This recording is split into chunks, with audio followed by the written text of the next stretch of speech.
सत्ता के गलियारे में आपका स्वागत है। मैं हूं प्रसून। हमारे साथ हैं तृणमूल कांग्रेस के दिग्गज नेता और केंद्रीय पर्यटन राज्य मंत्री सुल्तान अहमद जी। आपका बहुत बहुत स्वागत है। कहा जाता है कि बंगाल का आम मानुष अफसरशाही और तथाकथित वामपंथी विचारधारा के चक्की में पिसकर रह गया था, जिसके कारण सत्ता में बदलाव हुआ। इस बदलाव का श्रेय आप किसे देना चाहेंगे? ममता दीदी को देना चाहेंगे या वामपंथी विचारधारा से लोगों की ऊब को?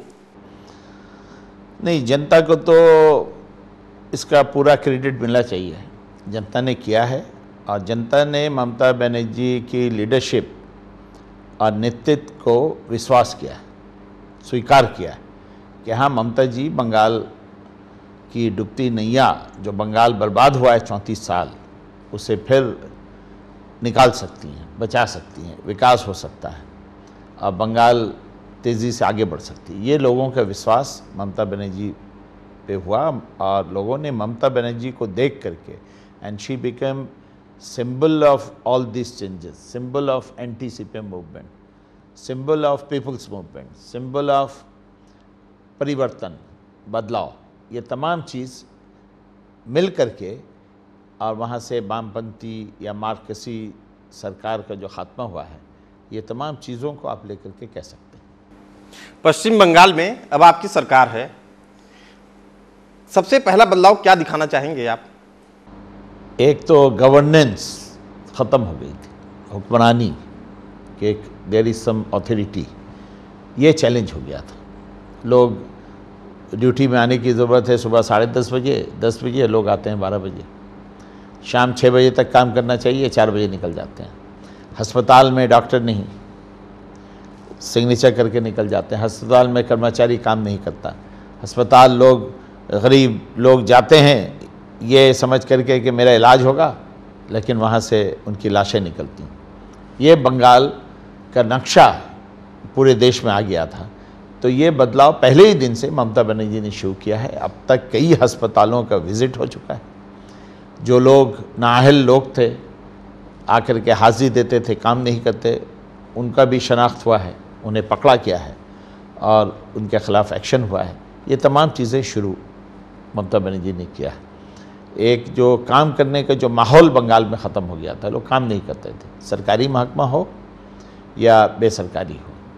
तो इसमें एक ज़बरदस्त एक चेंज देखने में आया। अभी एडमिनिस्ट्रेटिव रिफॉर्म आपकी प्राथमिकता में सबसे पहले नंबर पर? मैंने तो कह दिया, गवर्नेंस है, उसमें सेहत है, स्वास्थ्य है, शिक्षा है, इन तमाम चीज़ों को रखा गया। आम आदमी का दर्द आप खूब समझते हैं।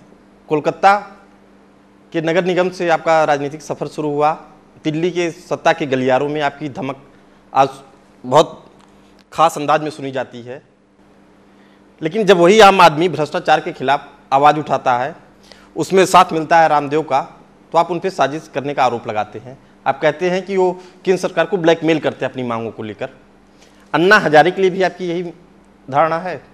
देखिए, जिन तरीके से अन्ना हजारे जी और बाबा रामदेव ने जो आंदोलन किया, ये गणतंत्र में ये नहीं होना चाहिए।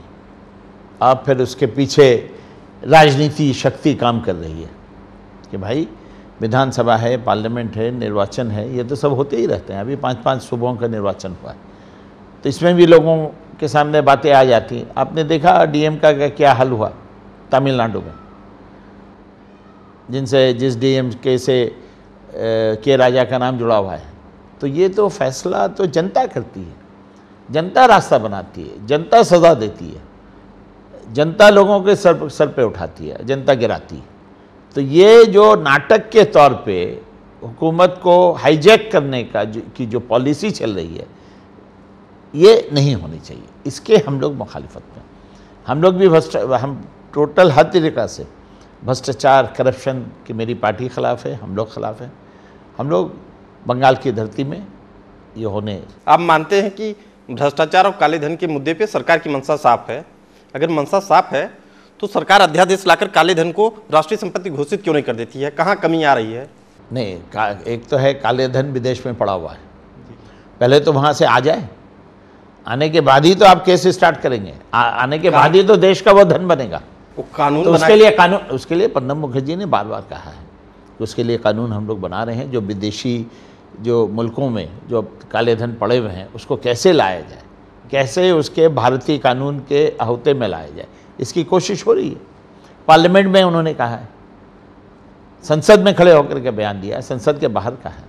अच्छा, सीबीआई जो जांच कर रही है, सुप्रीम कोर्ट मॉनिटरिंग कर रही है, ये जो हसन अली का केस है, ये तमाम चीज़ें तो पब्लिक डोमेन में है, ये तो कोई फाइल में नहीं है, पब्लिक जानती है, हर आदमी को मूवमेंट मालूम है, किस डेट में किसका क्या बयान आ रहा है, सीबीआई क्या कह रही है, और उसके बाद कोर्ट का क्या एटीट्यूड है, ये तो तमाम पब्लिक डोमेन की चीज़ है। ये तो कोई प्रधानमंत्री या आम जनता पूरे प्रक्रिया से कुछ जान रही है, समझ रही है, जानती बूझते हुए भी वो रामदेव अन्ना हजारे के साथ खड़ी हो जाती है।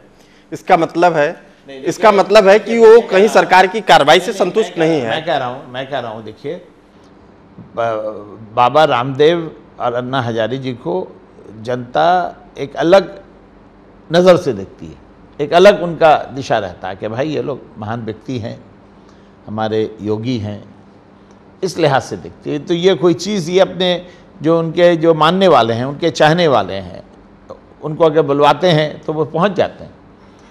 लेकिन उसके पीछे अगर कोई राजनीति खेला रहता होता है तो फिर जनता दुखी हो जाती है, जिस तरह बाबा रामदेव के मामले में आया, अन्ना हजारे जी के मामले में आया, तो भाई जनता दुखी हो जाती कि भाई लोगों को तो राजनीति में नहीं पढ़ना चाहिए, राजनीति नहीं पढ़ना चाहिए, बट जो मांग जायज है। देखिए, बाबा रामदेव जो मांग रहे हैं, देश की पूरी जनता मान रही है, सरकार भी ये कह रही है, सरकार ने निर्णय लिया है। जो भ्रष्टाचार में मुलविस थे, जो भ्रष्टाचार से जुड़े हुए हैं, आज वो लोग जेल में हैं। किसने जेल भेजा है? इसी सरकार ने किया है। सरकार ने आज उनके साथ किसी तरह की रिहाई नहीं की। गरीबी और मुफलिसी का आलम केवल यही नहीं रुकता है, पश्चिम बंगाल में भी, जहां आपकी सत्ता में आए, नहीं, गरीबी हर जगह है। 33% मुस्लिम वोटर हैं वहाँ की भी स्थिति बहुत बुरी है। उसके लिए आपको दोषी नहीं ठहराया जाता है, वामपंथी सरकार के शासन को दोषी ठहराया जा सकता है। 34 साल में जो अल्पसंख्यक हैं या मुस्लिम संप्रदाय हैं, वामपंथियों ने किसी तरह का इंसाफ नहीं किया। लेकिन सच्चर कमेटी ने यहाँ तक कहा, सच्चर कमेटी ने उन लोगों की आंखें खोल दी और बताया कि मुस्लिमों की स्थिति नाइंसाफी हुई है, मुस्लिमों की स्थिति दलितों से भी बदतर है। हाँ, ये कहा है। सच्चर जी ने कहा। अब तो आपकी सरकार है, केंद्र की सरकार है, ये हम लोगों लागू क्यों नहीं किया? हम लोगों ने शुरू किया है। हम लोग वहाँ से आमला भी आए थे, सच्चर साहब से मिले हैं। सच्चर साहब बंगाल जाएंगे, उनके रिकमेंडेशन को इन टोटो हमारी सुप्रीमो मुख्यमंत्री ममता बनर्जी ने उस पर अमल दरामद करने के लिए ऐलान किया, पब्लिकली ऐलान किया है कि हम लोग उनके सिफारिशात को, उनके रिकमेंडेशन को मानेंगे। तो बंगाल में बदलाव की बयार बह रही है, आप इसको मान रहे हैं? तो बंगाल में जो बदलाव की जो लहर है, ये कोई नई लहर नहीं है। ये 2008 में शुरू हुआ है। 8 में लोगों ने पंचायत के चुनाव में बदलाव किया है। 2009 लोकसभा चुनाव में 42 में से 26 सीटें मार्क्सवादी कम्युनिस्ट पार्टी के खिलाफ हम लोग जीते हैं 26 सीटों में। उसके बाद 2010 में पौरसभा का नगर निगम के चुनाव में वो लोग बुरी तरह हारे हैं, और 2011 में वो ड्रॉप सीन हो गया है, उनका सफाया हो गया है। तृणमूल कांग्रेस के लिए सुल्तान अहमद जी वो मुस्लिम चेहरा हैं जो पूरे उस जनमानस को ममता बनर्जी के साथ जोड़ता है, इतना तो आप मानेंगे। लेकिन एक सवाल है कि आप ऑल इंडिया पर्सनल मुस्लिम लॉ बोर्ड के सदस्य भी हैं, मुस्लिमों की बेहतरी के लिए क्या प्रयास किए जा रहे हैं, खासकर महिलाओं के लिए? नहीं, ये देखिए, मैं महिलाओं की शिक्षा, इस पर पूरे देश में बड़ी तेज़ी से काम चल रहा है। केंद्र सरकार भी माइनॉरिटी फाइनेंस डेवलपमेंट कॉरपोरेशन के तहत स्कॉलरशिप स्कीम चला रही है। नए नए स्कूल बनाए जा रहे हैं। महिलाओं जो गांव में जो हमारी बच्चियां रहती हैं, शहर में पढ़ना चाहती हैं, उनके लिए हॉस्टल्स बनाया जा रहा है। ये तमाम काम शुरू हुआ है। ये इसमें जिस तरह तेज़ी होनी चाहिए, तेज़ी की कमी है, इसलिए कि जो सेंट्रल गवर्नमेंट की जो स्कीम्स होते हैं, नीचे जब पहुंचता है तो उसकी गति कम हो जाती है, स्पीड कम हो जाता है। तो इसीलिए इसमें स्पीड बनाने की ज़रूरत है। केंद्र सरकार के जो भी हमारे मुस्लिम एमपी मंत्री हैं, हम लोग सभी इसको एक ही नज़र से देखते हैं। सरकार चाहती है स्कीम बनती है, फंड अलॉटमेंट होता है, लेकिन फंड जिस तरह से खर्च होना चाहिए वो नहीं होता है। तो इस पर हमें देखनी चाहिए कि स्कीम का 100% इम्प्लीमेंटेशन हो, इसकी कोशिश होनी चाहिए। मुस्लिम पर्सनल लॉ बोर्ड के बारे में एक धारणा बनती जा रही है कि जितने 2 कदम आगे ले जाते हैं आधुनिकता की तरफ, तो 3 कदम पीछे ले जाते हैं। ये धारणा कब टूटेगी? नहीं, मुस्लिम पर्सनल लॉ बोर्ड कोई इंडिविजुअल या व्यक्ति या कोई इनफरादी लोगों का है नहीं। इसमें मुख्तलिफ चिंताधारा के लोग हैं, तमाम सेक्शन, तमाम ग्रुप, तमाम मसलक ये बैठ कर के सोचते हैं। इसमें तमाम सीनियर लोग हैं, इंटेलिजेंशिया हैं, जिनकी कौम में पकड़ है, मुसलमानों में पकड़ है, वो बैठते हैं। अब उनसे आप ये, और वो पॉलिटिकल पार्टी जैसा काम नहीं करती है, बड़े सोच विचार करके हर मामले में अगर बयान देना होता है तो उसके लिए भी वो 10 दिन लगाते हैं। अगर कोई डिसीजन लेना होता है तो बाकायदा वर्किंग कमेटी काउंसिल बैठती है, उसके बाद सोच विचार विमर्श के बाद फिर कहीं कोई वो निर्णय लेते हैं। तो इसमें लगता है कि भाई मुस्लिम पर्सनल लॉ बोर्ड आगे बढ़ती है, पीछे चले जाते हैं, ऐसी कोई बात नहीं है। मुस्लिम पर्सनल लॉ बोर्ड का जो स्टैंड होता है, अपना जो वो स्टैंड अपना बनाते हैं उस पर वो कायम रखते हैं, वहाँ किसी तरह का वो कंप्रोमाइज़ नहीं करते हैं। यही चीज़ देश के जो अल्पसंख्यक हैं, जो देश के जो मुसलमान हैं, उन्हें अच्छी लगती है कि वो अच्छे तरीके से मुस्लिम पर्सनल लॉ बोर्ड, अभी मुसलमानों का जो शरीयत का मामला है, मुस्लिम पर्सनल लॉ बोर्ड सियासत तो करती नहीं है, सियासी बयान नहीं आते हैं। इस मामले में जो दिशा देती है हमारे मुल्क के लोगों को, मुसलमानों को, वो लोग बड़े सीरियस लेते हैं। इसी के बाद एक मुस्लिम पर्सनल लॉ बोर्ड, मुस्लिम महिला पर्सनल लॉ बोर्ड बन गया। उनकी दलील ये थी कि चूंकि ये केवल मुस्लिम समाज के पुरुषों की बात उठाते हैं, न कि महिलाओं की। नहीं, ऐसी कोई बात नहीं है, उन्होंने बनाया है, लेकिन उनको देश के किसी भी कोने से महिलाओं का, मुस्लिम महिलाओं का समर्थन नहीं मिला। वो बनी, मीडिया में नाम आया, उसके बाद वहीं ख़त्म हो गई, उसका कोई एक्टिविटीज़ नहीं है, कोई काम नहीं है। सत्ता के गलियारे में हमारी गर्मा गर्म बहस जारी है, चलते रहिए मैजिक टीवी के संग।